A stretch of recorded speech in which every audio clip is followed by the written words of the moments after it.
Hey guys, welcome back to my YouTube channel, and today we're going to be talking about emotions. This is such a big one as a believer of God because emotions can definitely get in the way, but it can also grow your relationship with God. But it really all just depends on how you manage them. So we're going to get into that. So let's get started. Emotions can lead us to sin if we allow them to.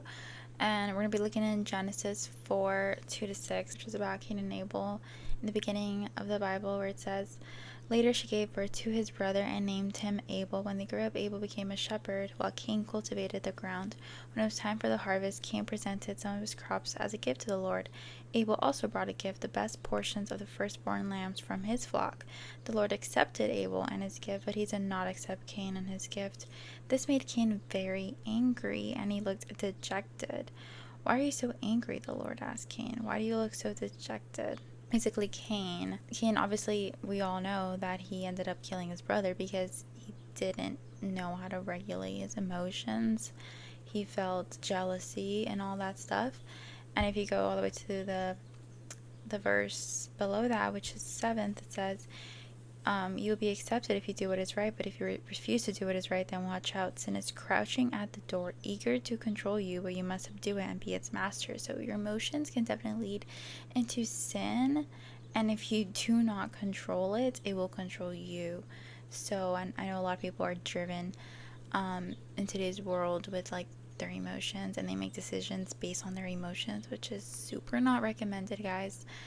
Base your feelings off what God tells you to do, and I'm gonna get into that, but I do want to say that we should be guarding our emotions. In Proverbs 4:23, it actually says, "Guard your heart above all else, for it determines the course of your life." The way your heart feels is what you're probably gonna end up doing, and so you have to guard it. You cannot just let anybody in.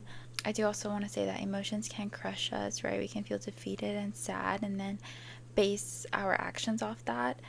In Proverbs 15:13, it actually says, "A glad heart makes a happy face. A broken heart crushes a spirit." So it's like obvious, like when you feel broken and you have a broken heart, whatever, it can feel like it's crushing your spirit, like the world is ending. But in reality, guys, it is a temporary feeling, and we cannot let temporary feelings control our future actions. So be very mindful of that, and be mindful of what goes in and out of your heart, what goes in and out of your mind, what goes in and out of your mouth. Just be very mindful. Okay. I do also want to say that Jesus experienced emotions like all of us, so he can relate to us. In John 11:35, it says, "Then Jesus wept." He cried. He wept. He had emotions. He felt scared, when he was about to get put on the cross. He did feel discouraged at times. Like, emotions are not rare to him. He felt all of them, and so that's why he understands us. So go to Jesus with your emotions. Let him, just leave it all up to him.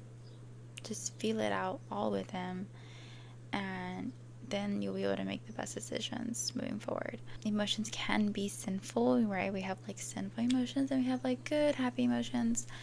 We can have lustful emotions. There's so many emotions, guys, in this world. But if you don't control it, it can definitely be sinful. And so in Ephesians 4:31, it says, "Get rid of all bitterness, rage, anger, harsh words, and slander, as well as all types of behavior. Instead, be kind to each other, tender-hearted, forgiving one another, just as God, through Christ, has forgiven you." So sin can be sinful when it starts turning into all of this: bitterness, rage, anger, harsh words, when you're disrespecting people, when you're not being kind with your words and the way you think about others. That is all how emotions can lead to sinful things. And of course, acting on all of these emotions can be very dangerous. Last but not least, guys, remember that our emotions are not a reliable source. They are not reliable guides. Like, we should not use that as like our compass to know whether something is right or wrong, because emotions can lie to us, right? Because we feel it in the moment, but then literally maybe like a couple of days later, a couple of weeks later, we're better. or we forget that we even felt that emotion. So try to be conscious of that. In Galatians 5:25-26, it says, "Since we are living by the Spirit, let us follow the Spirit's leading in every part of our lives. Let us not become conceited or provoke one another or be jealous of one another." So we should be following the Spirit. We should not be following our emotions. We should be leading our life with using the Spirit of God, right? Not our emotions, because it will not end well, guys.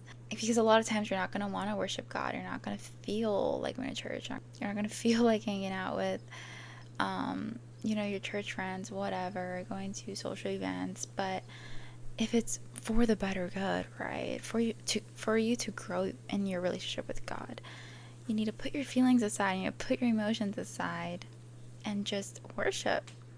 Literally worship, pray, just do it. Do not let your emotions control you. Remember, you can control your flesh. Jesus gave us that power to be able to control our flesh, so why not use it with your emotions? Okay guys, thank you guys so much for watching. If you did like this video, please give it a like, comment, and subscribe. Comment any prayers you are needing of, and I will be sure to pray for you guys. I'll see you guys in the next video. God bless.